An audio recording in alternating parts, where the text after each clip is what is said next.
9 जून 1969। अव्यक्तवाणी। सुस्ती का मीठा रूप आलस्य सभी व्यक्त में होते अव्यक्त स्थिति में हो। अव्यक्त स्थिति किसको कहते हैं, उसकी पहचान है। पहले है अव्यक्त स्थिति की पहचान और पहचान के बाद फिर है परख। तो इन दोनों बातों का ज्ञान है। अव्यक्त स्थिति किसको कहते हैं? व्यक्त का भान न रहे। व्यक्त में कार्य करते हुए भी व्यक्त का भान कैसे नहीं रहेगा? व्यक्त में होते हुए अव्यक्त स्थिति रहे, यह कितना अनुभव होता है। आज यह सभी से पूछना है। अव्यक्त स्थिति में ज़्यादा से ज़्यादा कितना समय रहते हो? ज़्यादा में ज़्यादा कितना समय होना चाहिए मालूम है? 8 घंटा। संपूर्ण स्टेज के हिसाब से तो 8 घंटा भी कम से कम है। आपके वर्तमान पुरुषार्थ के हिसाब से 8 घंटा ज़्यादा है। कोई ने भी हाथ नहीं उठाया। अच्छा, जो 6 घंटे तक पहुँचे हैं वह हाथ उठाओ। कोई नहीं उठाते। अच्छा, 4 घंटे तक जो पहुँचे हैं वह हाथ उठाओ। कोई ने 4 घंटे में, कोई ने 2 घंटे में हाथ उठाया। इस रिजल्ट के हिसाब से कितना समय पुरुषार्थ का चाहिए? कोर्स भी पूरा हो गया, रिवाइज कोर्स भी हो रहा है, फिर भी मेजॉरिटी की रिज़ल्ट, इसका क्या कारण है? सभी पुरुषार्थ भी करते हो, उमंग भी है, लक्ष्य भी है, फिर भी क्यों नहीं होता है? अटेंशन कम है। किस बात का अटेंशन कम है? यह तो अटेंशन सभी रखते हैं कि लायक बने, नज़दीक आए, फिर भी मुख्य कौन सा अटेंशन कम है जिस कारण अव्यक्त स्थिति कम रहती है? सभी पुरुषार्थी ही यहाँ बैठे हो। ऐसा कोई होगा जो कहे मैं पुरुषार्थी नहीं हूँ? पुरुषार्थी होते हुए भी कमी क्यों? क्या कारण है? अंतर्मुख रहना चाहते हुए भी क्यों नहीं रह सकते हो? बाहर मुक्ता में भी क्यों आ जाते हो? ज्ञानी तू आत्मा भी तो सभी बने हैं। ज्ञानी तू आत्मा समझदार बनते हुए फिर बेसमझ क्यों बन जाते हो? समझ तो मिली है, समझ का कोर्स भी पूरा हो चुका है। कोर्स पूरा हुआ, गोया समझदार बन ही गए, फिर भी बेसमझ क्यों बनते हो? मुख्य कारण यह देखा जाता है कोई कोई में अलबेलापन आ गया है, जिसको सुस्ती कहते हैं। सुस्ती का मीठा रूप है आलस्य। आलस्य भी कई प्रकार का होता है, तो मेजॉरिटी में किस न किस रूप में आलस्य और अलबेलापन आ गया है। इच्छा भी है, पुरुषार्थ भी है, लेकिन अलबेलापन होने कारण जिस तरह से पुरुषार्थ करना चाहिए वह नहीं कर पाते हैं। बुद्धि में ज़्यादा ज्ञान आ जाता है तो उससे फिर ज़्यादा अलबेलापन हो जाता है। जो अपने को कम समझदार समझते हैं वह फिर भी तीव्र पुरुषार्थ कर रहे हैं, लेकिन जो अपने को ज़्यादा समझदार समझते हैं वह ज़्यादा अलबेलेपन में आ गए हैं। जैसे पहले पहले पुरुषार्थ की तड़पन थी, ऐसा बनकर दिखाएंगे या करके दिखाएंगे। अभी वह तड़पन खत्म हो गई है, तृप्ति हो गई है, अपने आप से तृप्त हो गए हैं। ज्ञान तो समझ लिया, सर्विस तो कर ही रहे हैं, चल ही रहे हैं। या तृप्त आत्मा इस रूप से नहीं बनना है। पुरुषार्थ में तड़प होनी चाहिए। जैसे बांधेलियाँ तड़पती हैं तो पुरुषार्थ भी तीव्र करती हैं, और जो बांधेली नहीं वह तृप्त होती हैं तो अलबेले हो जाते हैं। ऐसी रिजल्ट मेजॉरिटी पुरुषार्थियों की देखने में आती है। हमेशा समझो कि हम नंबर 1 पुरुषार्थी बन रहे हैं, बन नहीं गए हैं। तीनों कालों का ज्ञान बुद्धि में आने से अपने को ज़्यादा समझदार समझते हैं। पहले भी सुनाया था ना, जहाँ बालक बनना चाहिए वहाँ मालिक बन जाते हो, जहाँ मालिक बनना चाहिए वहाँ बालक बन जाते हो। तो अभी बच्चे रूप का मीठा मीठा पुरुषार्थ तो कर रहे हो। राज्य के अधिकारी तो बन गए, तिलक भी आ गया, लेकिन यह ढीला और मीठा पुरुषार्थ अभी नहीं चल सकेगा। जितना शक्ति रूप में स्थित होंगे तो पुरुषार्थ भी शक्तिशाली होगा। अभी पुरुषार्थ शक्तिशाली नहीं है, ढीला ढीला है। पुरुषार्थी तो सभी हैं, लेकिन पुरुषार्थ शक्तिशाली जो होना चाहिए वह शक्ति पुरुषार्थ में नहीं भरी है। सवेरे उठते ही पुरुषार्थ में शक्ति भरने की कोई न कोई पॉइंट सामने रखो। अमृत वेले जैसे रूह रिहान करते हो, वैसे ही अपने पुरुषार्थ को शक्तिशाली बनाने के लिए भी कोई न कोई पॉइंट विशेष रूप से बुद्धि में याद रखो। अभी विशेष पुरुषार्थ करने की आवश्यकता है। साधारण पुरुषार्थ करने के दिन अभी बीत रहे हैं। जैसे विशेष फंक्शन आदि के प्रोग्राम रखते हो ना, वैसे अब यही समझना है कि समय थोड़ा है, उसमें विशेष पुरुषार्थ का प्रोग्राम रखना है। यह विशेष पुरुषार्थ करने का लक्ष्य रख आगे बढ़ना है।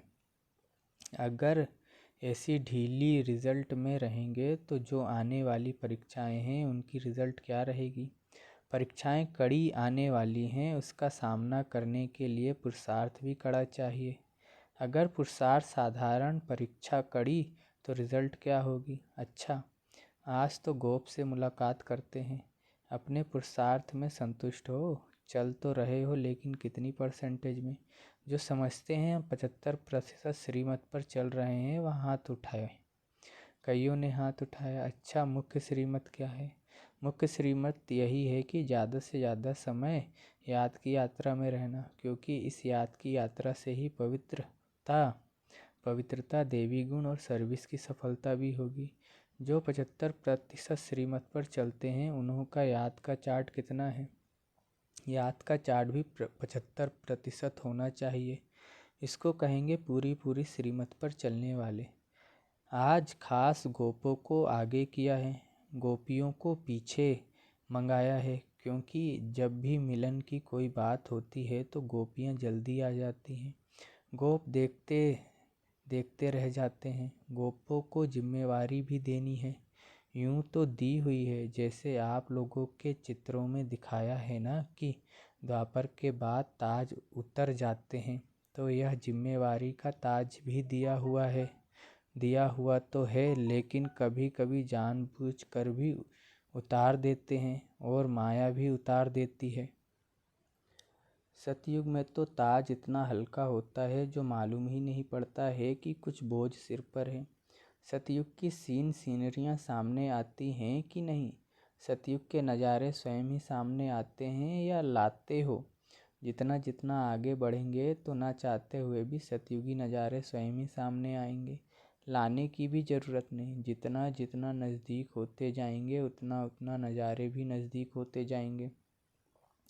सतयुग में चलना है और खेल पाल करना है, यह तो निश्चित है ही। आज जो भी सभी बैठे हैं, उनमें से कौन समझता है कि हम श्री कृष्ण के साथ पहले जन्म में आएंगे, उनके फैमिली में आएंगे, वह सखी सखा बनेंगे, वह तो स्कूल के साथी बनेंगे। जो समझते हैं तीनों में से कोई न कोई जरूर बनेंगे, ऐसे निश्चय बुद्धि कौन है। सभी ने हाथ उठाया। नज़दीक आने वालों की संगम युग में निशानी क्या होगी। यहाँ कौन अपने को नज़दीक समझते हैं। यज्ञ, सर्विस व जो बाप दादा का कार्य है उसमें जो नज़दीक होगा, वही वहाँ खेल पाल आदि में नज़दीक होंगे। यज्ञ की जिम्मेवारी व बाप दादा के कार्य की जिम्मेवारी के नज़दीक जितना होंगे, उतना वहाँ भी नज़दीक होंगे। नज़दीक होने की परख कैसे होगी, हरेक को अपने आप से पूछना चाहिए। जितनी बुद्धि, जितना तन मन धन और जितना समय लौकिक जिम्मेवारियों में देते हो, उतना ही इस तरफ देते हो। इस तरफ ज़्यादा देना चाहिए। अगर ज़्यादा नहीं तो उसका वजन एक जैसा है। अगर दोनों तरफ का एक जितना है तो भी नज़दीक गिना जाएगा। इस हिसाब से अपने को परखना है। अभी तक रिजल्ट में लौकिक जिम्मेवारियों का बहुत ज़्यादा देखने में आता है। खास मुख्य गोपों को यह बातें ज़रूर ध्यान में रखनी चाहिए कि आज का दिन जो बीता, कितना समय लौकिक जिम्मेवारी तरफ दिया और कितना समय अलौकिक व पारलौकिक जिम्मेवारी तरफ दिया। कितने मददगार बने। यह चेकिंग करते रहेंगे तो पता पड़ेगा कि कौन सा तरफ खाली है। सभी प्रकार की परिस्थितियों में रहते हुए भी कम से कम दोनों तरफ एक जितना जरूर होना चाहिए। कम नहीं। उस तरफ कम हुआ तो हर्जा नहीं, इस तरफ कम नहीं होना चाहिए। तो फिर लौकिक जिम्मेवारी के कमी को भी ठीक कर सकेंगे। परमार्थ से व्यवहार भी सिद्ध हो जाता है। कोई कहते हैं पहले व्यवहार को ठीक कर परमार्थ में लगे। यह ठीक नहीं है। तो यह खास ध्यान रखना है। खास गोपों में बाप दादा की उम्मीद है, जो गोप ही पूरी कर सकते हैं। गोपियों से नहीं हो सकती। वह कौन सी उम्मीद है? पांडवों का मुख्य कार्य यही है, जो कई प्रकार के लोग और कई प्रकार की परीक्षाएं समय प्रति समय आने वाली भी हैं और आती भी रहती हैं। तो परीक्षा और लोगों की परख यह विशेष गोपों का काम है, क्योंकि पांडवों को शक्तियों की रखवाली करने का मुख्य कार्य है। शक्तियों का काम है तीर लगाना, लेकिन हर प्रकार की परीक्षा और लोगों को परखना और शक्तियों की रखवाली करना पांडवों का काम है। इतनी जिम्मेवारी उठा सकते हो कि शक्तियों की रखवाली की आपको आवश्यकता है।